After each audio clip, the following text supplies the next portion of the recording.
Hello and welcome to the Mysticast, where you join me, Jack Stafford, a student of metaphysics and member of the Aetherius Society, the cosmic religion for the Aquarian Age, as we break down the barriers between religion, science, metaphysics, philosophy, and mysticism, all of which are really only aspects of the self-same quest for truth. Please note this is an independent program not produced or fact-checked by the Aetherius Society. Today, our guest is Jim Harold. Hello, Jim. Hi, how are you, sir? Thank you for inviting me to the program. It is an honor. It's wonderful to have you. Yeah, I always love to talk to people about these themes, and no matter how long that I do this, it seems like I always meet new people who have very similar interests, and it's always great to talk to different folks and get their perspectives and exchange ideas. Yeah, have you ever come across the Aetherius Society before? I've heard of it. I'm not familiar with it per se, but I have heard of it. Okay. So I find it fascinating and want to learn more. Right, yeah. So our audience is primarily members and sympathizers of the society, and this is not an official program, but it gives me more freedom to speak to people such as yourself and Sure. discuss the ideas and where there are overlaps because it's the oldest international UFO organization. It was founded in the 1950s in England by Dr. What? King, and Oh, he went over to America in the 1960s and spent the rest of his time over there, pretty much. So in Hollywood, California, of all places, but managed to keep under the radar. So even that alone is an achievement. absolutely, in Hollywood. Yeah. But he was a master. We can get into. I'll talk to you about some of his experiences as we go into the show as well, because he did 10 years of like yoga practices because he Mhm, was psychic, but then he did advanced pranayama mantra practices because a lot of psychics I think get stuck in rose gardens along the way. You know mhm, they have these psychic abilities, but they don't. They think they're God given and they don't develop them anymore. But mhm. you can do these practices, which it's like anything, like any muscle, you work out, you get stronger. True. No, that's a good point. That's a good point. Yes. I find that interesting about the idea of the whole area of the supernatural, and I kinda put UFOs in that area, because I have kind of a Big Tent philosophy, and I do believe the more you pay attention to these things, you more become steeped in these things and practice these things, you tend to experience more, you tend to see more. Yeah, that's my philosophy too. When I joined this society, I started to understand that because we're in the multiverse, but I didn't really understand what that meant. So Mhm, that there are other realms of existence right here, and that explains mhm, all the ghosts, the paranormal, because they're just at a different frequency. So you have mhm, to change your consciousness to see them. And then with the UFO angle, you go to Mars, Venus, you don't see anyone because another frequency. They're at a higher frequency. We're at a more base level, and mhm, that's why you look out through all these telescopes and you don't see anything. It's the same as if you're in a haunted house and you look out and you see nothing, whereas mhm. somebody more evolved sees a lot of action going on. So That's a great point. The example that I often use is the example of DNA, right? I mean, scientists in the year 1900 really had no concept of the idea of DNA, for example, but it was there. Just because we didn't know about it didn't mean it wasn't there. It's always been there, but we just didn't know about it. And then science caught up and realized, oh, there's this thing called DNA, and then they sequenced the genome and all of these great things. And the thing is that um, I don't think that these things necessarily have to be anti-science. I think it's just science many times that we haven't caught up with. For example, what we're doing right now. I'm old enough where I remember you used to have a satellite to do this in a television studio. And now we can do this from our home studios and, sound and look like we're, what would have taken, tens of thousands of hundreds of thousands of dollars worth of equipment 25 years ago. And now we can do it from the comfort of our own home. I was just watching a YouTube video about the internet in 1994, which to me doesn't seem like that long ago. But my goodness, how far we've come with what we can do. So the point is that how much further do we have to go when it comes to science and discovering these things? So when someone says, well, you're anti-science, I say, no, not at all. Not at all. I'm very pro-science. But science has blind spots. Science has knowledge yet to learn. And, a lot of things have been said to be impossible over the years, over the eons. And many of those things have been very possible and very true. So those are my mm, thoughts. Yeah, we're chatting now, but in 5 years we won't have to do this because our avatars can have this Exactly. conversation and probably do it better Right. than we're doing it right now. Right. Well, I'm sure there'll be my avatar. I'm sure if it's got AI, will be doing much better than me. But be that as it may, Yeah. this is what you're stuck with now. Yeah. But there's also a lot of AIs in the teachings of the Aetherius Society. So Dr. King, so he had to project from the body, astral projection, down into the lower astral realms, the pit, the lowest of the hells, to fight the android, the alien android, which had been dormant in the hells for millions of years. It come from another galaxy, but it was an advanced android, and it could create thought forms. I think something like 40 miles wide. So it uses imagination just to create things. So it's not even a physical. Science fiction only ever goes 20 years ahead, doesn't it? Because science fiction is inconceivable to us unless it's related to what we are now. Where we are now is pretty basic. We've already established. It's like holding what we call a flashlight, you call it a torch, but it only beams out so far. That makes sense. What you're saying there reminds me a little bit of the thought process of an author who just recently passed over the last couple of years, and I interviewed him at least 3 or 4 times. Nigel Kerner. He was from the UK. And his opinion, and I'd be interested in your opinion on this, he felt his teaching, well, I'm not saying I agree with it or disagree with it, but I thought was an interesting thought, is that when people would see things like gray aliens and those types of things, that the aliens, or whatever you want to call them, ET, were coming to visit humanity because we had something that they did not. And that something was souls. And his feeling was that what people see as gray aliens or aliens were non-biologics. They were machines, basically. And for some reason, they wanted to contact humanity to essentially steal our souls. Now, that is, that's a pretty wild theory, but that was his theory. And what was interesting is that even since the time I last spoke to him, maybe 3 or 4 years ago, because I think he may have passed last year in 2023, maybe 2022, 2023. But AI, when I was talking to him, AI kind of was like this name of this movie that came out like 20 years ago. And it was something we're vaguely aware of. But now AI is everywhere. I just used AI today to help generate some artwork for a podcast episode.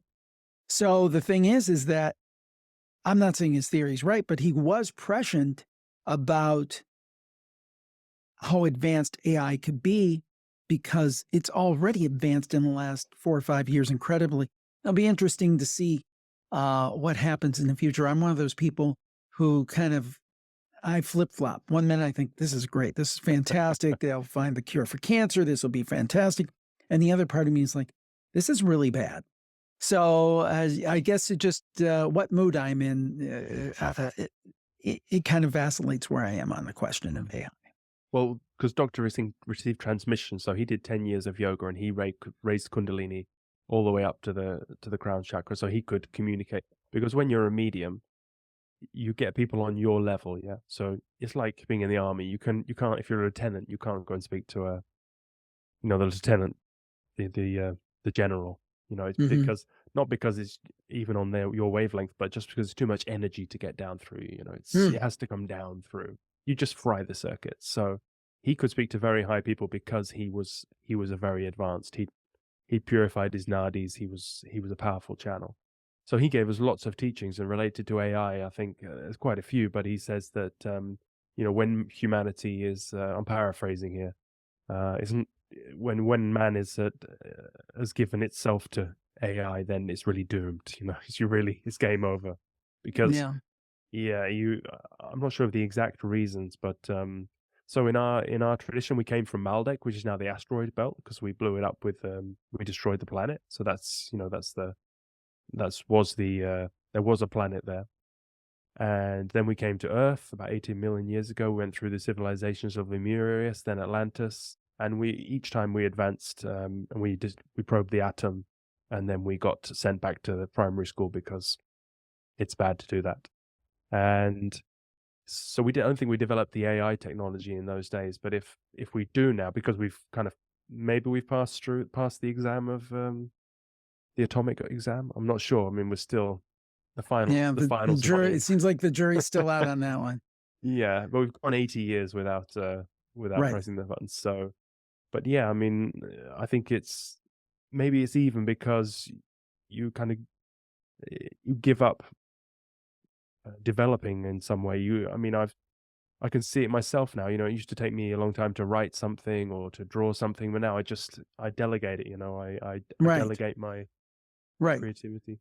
Well, that's the fear, and that's a line that I'm, really trying to make sure that I don't go past that line where I think for me, from like a workplace sense, it's good if it can assist in what you're Yeah, yeah, we're doing. small Like shops. for Yeah, example, rather than getting, some stamps or something and stamping out a manuscript by hand with an old time printing press, I use a printer and I use a word processor, or even, comparing to like a manual typewriter. Yeah, I could do that, but I am offloading some of that work to the computer and to the printer. I think that's fine.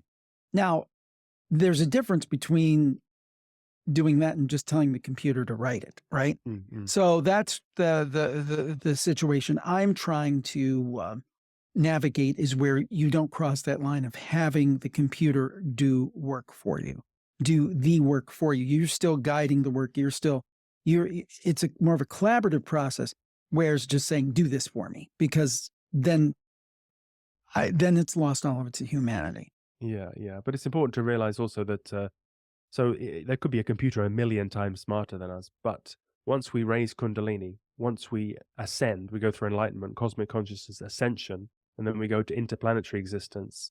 We incarnate on other worlds and eventually on Saturn. These beings are infinitely more intelligent than an AI as well. So we do have potential as beings. And so to go back to your question about whether we whether these extraterrestrial beings, not the ones that we're not in our soul group, because we evolve into Mars and Venus, but from other worlds, perhaps. I mean, I don't feel qualified to answer that, but yeah, I mean, it's all God. Important to remember that, and that spirit is unmanifested, but the spirit created the soul as a vehicle of consciousness, and the soul created us. So we are not fully awakened souls. We are the lower self, our higher self, and our superconscious and our supraconscious are Yeah. smarter than the AI. And, where I part ways with the true materialists, essentially, to me, what the materialists are saying is that we're just a biological machine, right? Yeah, There is no soul. There is no that thing that makes us human. they're quick Which to I, devalue themselves, aren't they? I mean, yeah, it's like, and I heard someone say this, and I can't remember who it was. Oh, I know who it was. It was John Tenney. And it was on actually it was on a live stream I was on. And he said this about the materialists. And again, everybody, I believe, I am live and let live. Uh, your group's beliefs, I may not, align with all of them. And then the materialists, I certainly don't align with all of them, but everybody's allowed, and I think should have the ability to find the way that's right for them. But Tenney said something like this. He said, if you really reduce it down, the materialists, I want them to tell the person who they're closest in their life. And this is a paraphrasing, so I don't want to misquote him. But the general idea was the person they're very close to in life, when they say, I love you, I'm lying. Because if you break it down, if you're a true materialist, well, that's nothing but dopamine hits and reactions in your brain, and so forth. It's not really love, because there is nothing that's really love. It's all just chemical reactions in your brain. It's all physiology. It's all part of that biological machine. So really, when you tell somebody you're close to you love them, that's a lie. It's just chemical reactions. If you really believe in materialism, so I want that material, he said he wanted the materialist to take the extra step and say, look, I'm lying to you. their mom. I don't really love you. It's just, a chemical bonding that happened because, you fed me when I was a child. You cared for me. I get this support from you. I get these dopamine hits. It's all a lie. And really, if you think about it, he's absolutely right. If the materialists are right, love is a lie. Mm. It's just chemical reaction. I don't believe that for a minute. I think that's ridiculous. Well, let's go on to you for a minute then, because as a podcast host, everyone should have a podcast. I'm sure you've got more than one. Yes. So you obviously yes. you agree with me on that. I figure I should have them all. No, I'm just kidding. But I have a bunch. Yeah.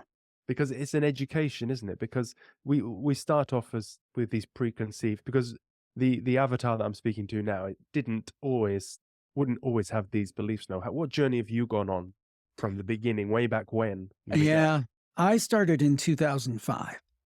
So I was in that first wave of podcasters. Really, I think the very first podcasters, once it was at all established, were in 2004.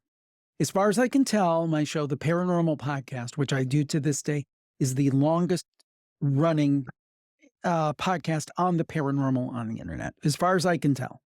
And I've been saying that for a couple of years because I did the research and that's what I found. And nobody said, hey, Jim, you're wrong. Now, there were people that have paranormal podcasts before me, but they've moved off the scene and those kind of things. And there are people who started shortly after me that are still going. But as far as I know, mine's been around the longest, July of 2005. And for me, it began as a journey because as a kid, I was fascinated with the paranormal. I'd always go to the library and the section would be too small. And I'd be like, well, isn't there more? I want to read more. Obviously, this was really pre-internet. You watch all the different TV shows. My favorite growing up as a real little kid was In Search Of with Leonard Nimoy. And, Unsolved Mysteries, Sightings, all those shows through the years. And I had gone to school for broadcasting. And I ended up working on the business side of broadcasting. And I was kind of frustrated because I didn't get to talk into one of these and do all this fun stuff. I thought, I'll just start as a hobby. Hey, nobody's going to listen to it. And I said, well, what am I going to do a podcast? I'm like, duh. Yeah. This thing that you've been interested in your whole life. I thought this will be so cool. I'll do this for 6 months and I'll have all this stuff figured out. Well, it didn't work out that way. I actually have more questions now than when I started. Next year will be 20 years. But that was it for me, is that I just, it was twofold. One, I wanted to play around with this podcasting thing as kind of a hobby, and I wanted to do something. I said, if I'm going to do this, I really have to do something I'm truly, truly interested in. I had zero idea this was going to become my career. None. And I've been doing this full time since 2012, knock on wood. Let's hope that it maintains, and very appreciative of that opportunity. But, yeah. And it's amazing to me because I get to talk to people like you, and I've talked to all different types of people in the UFO field, people from Stanton Friedman, who was very nuts and bolts, to people like Nigel, as I mentioned, who had more of a spiritual kind of thought on it. And then, in the realms of ghosts and the afterlife, near-death experiences with Dr. Raymond Moody. I've interviewed him multiple times, down to all kinds of topics. And I mean, if somebody would have told me years ago that your job would be to talk to people about these mysterious things you're fascinated, I'd be like, man, what a cool job that is. So I love hearing different perspectives, even if I don't align to them 100%, even if they differ from where I'm coming from. I think it's important to take in the information. And I've evolved in my thoughts over the years. For example, I thought, ghosts were ghosts, UFOs were UFOs, cryptids were cryptids, and all these things were totally separated. And I think in some cases they still may be separated, but I think many times some of these things may actually be connected. And that's something I would have never thought of before. And then that doesn't even get to the other side of what I do. I talk to experiencers on my show, Jim Harold's Campfire, which I started in 2009, which is probably my most popular show. And that's where everyday people come on and say, this thing happened to me. A loved one sent a message. My house was haunted. And what I like to do on that show is I view the supernatural. I almost prefer the term supernatural to paranormal because I think paranormal has kind of been co-opted by ghost hunters. Yeah. In the sense, when you say paranormal, you think of like 4 or 5 people in a dark house. They're doing a TV show and they got t-shirts on and they're holding EMF meters going, what's that? That's to me now what people think of paranormal. That's not what I think of paranormal. I think of the broad expanse of anomalous activity that we don't understand as humans. It could be the Bermuda Triangle, it could be UFOs, it could be ghosts, it could be near-death experiences. To me, it's all of it. But on my show Campfire, what I really try to stress is, to me, the supernatural, I'll use the term supernatural, is a continuum. Most people, when they think about campfire stories, they think, oh, you're going to tell me about the time I think my house was possessed by a demon. And we might have somebody that calls in like, but they also have the touching message that a loved one sent from the other side. We just had one just released today as we're talking about a young woman who had lost touch with her grandfather. And she's at her home. She hadn't talked to him for years. There's a knock on the door. It's her grandfather. And they talk for a couple of minutes but he looks a little bit younger than she remembered. And she said, I have a new baby. Why don't you come inside? I want you to see him and it would be great. And he said, oh, no, I've got to be going, but I know about the baby. And it's like, well, how would he know? Anyway, she goes back. She said, I'm going to get the baby anyway. So she goes back to get the baby, comes back. Grandpa's gone. Then she gets a call a few hours later. Grandpa had passed right around that time. He had come to visit her essentially from the other side. So to me, the supernatural, the paranormal, whatever you want to call it, is a continuum, like life, of positive experiences, kind of maybe neutral experiences, and experiences that are, maybe a little more sinister. So that's at least my thought based on, what has it been? Next month will be 15 years of doing that show, talking to thousands of people about their experiences. That's what I believe about the supernatural. So how do you vet them? Because there are some of them are really amazing. I was listening to the one I like most was the mirror guy. The guy bought this mirror, and then there was 11 people that wanted to dance. Yeah, that was crazy. That was. Well, we'll be honest. I rarely do not air a story. I will choose not to air a story if I think somebody's pulling my leg, if somebody's not sincere, you can those kind of things. And that is, but I think for whatever reason, we tend to attract people who are not incredibly sensationalist, people who are sincere. And then at times my thought is, who am I to judge if what they experienced was supernatural? But do you vet them before? Do you do you look for the most interesting stories, or? We basically have an open forum. You call in and, we use most of the stories. If we feel a story is disingenuous or those kind of things, but I have an open door. People can sign up at jimharold.com/campfire. There's no cost to it or anything. Just sign up to tell your story on the show, and we record it just like we're doing this. And again, there have been some stories I've decided not to use, but it is the vast minority, not the majority. Now, I wonder, the show is popular, but if I wonder if it became mega popular, would that be more of a problem? I think that for example, our Facebook group has 25,000 members on it, the virtual campfire group, Jim Harold's virtual campfire. And even there, most internet forums and those kind of things are just not good. There's a lot of sniping. There's a lot of, I find very little of that in our group of 25,000 people. Now we have moderators and so forth, and occasionally the occasional spammer will slip in and those kind of things, but we take pretty good care of those. guys and kind of get rid of them really quickly. But even there, people are so civil. I am just amazed. I hope that maybe part of it is the energy I try to bring to it. I try to bring to it, first of all, I'm serious about it, although I can have a chuckle now and then. I'm respectful. I'm going to respect your story. I mean, for example, I had a guy who called in, this is 10 years ago maybe, saying that he saw a leprechaun. Now, on the face of it, you would think, a leprechaun, come on, what have you been drinking? But he said this when he was a child that, and this goes back probably to the late 60s, he would see on an almost nightly basis what looked like a leprechaun. And then he kind of kept this as a secret shame. He never told anybody. 20 years later, he's having dinner with his brother and they're talking about their childhoods and so forth. And he said, I've got to tell you something and don't laugh at me. This happened to me. He's telling his brother.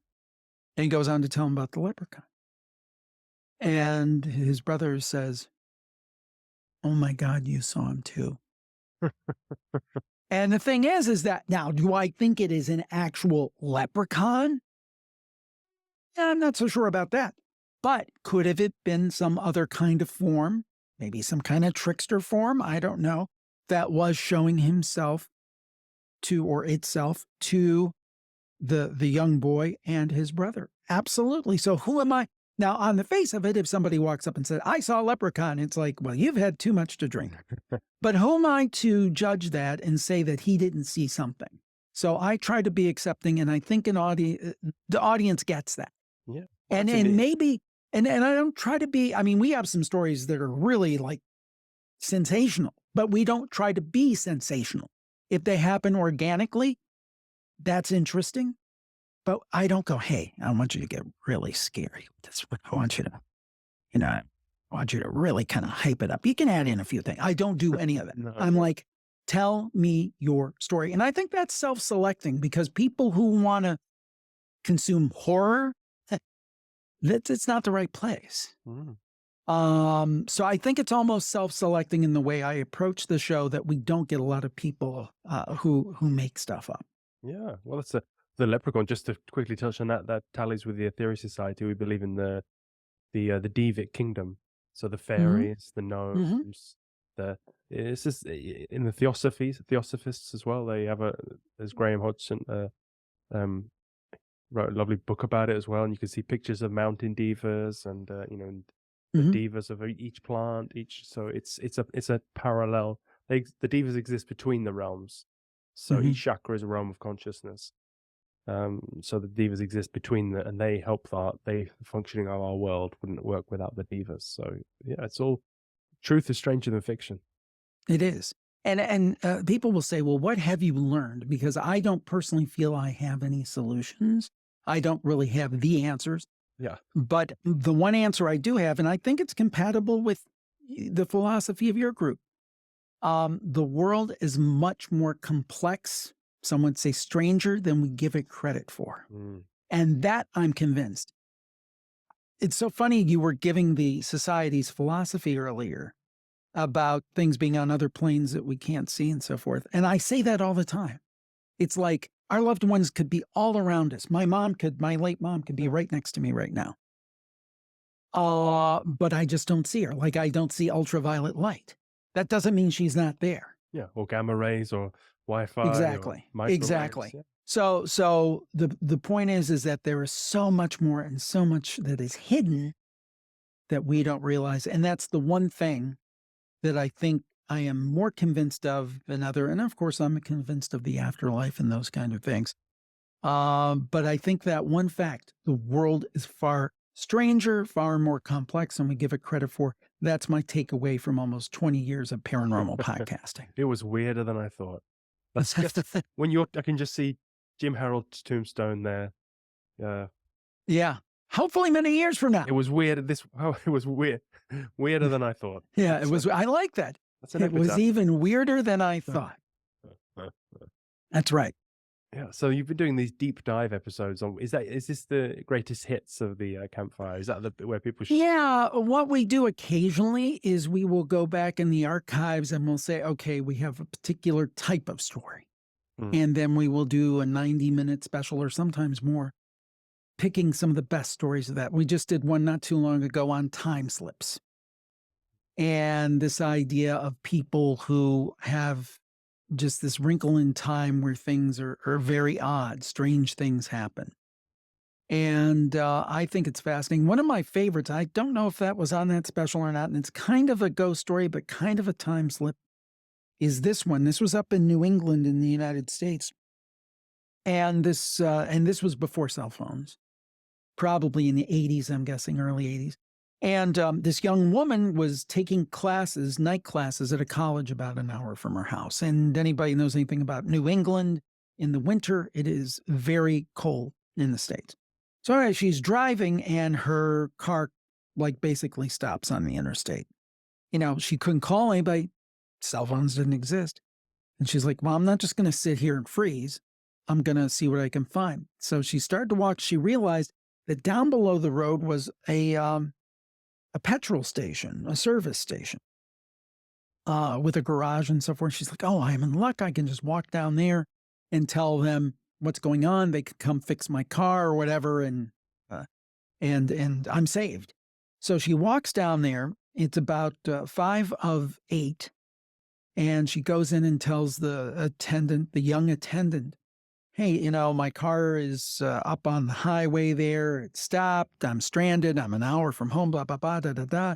Can you guys help me out? And you say, well, I can't do much because it's almost 8 o'clock. That's when we close. But maybe the owner, he lives next door. Maybe he can help you. All of a sudden, he just almost appeared. She didn't even see him come in. He just kind of appeared.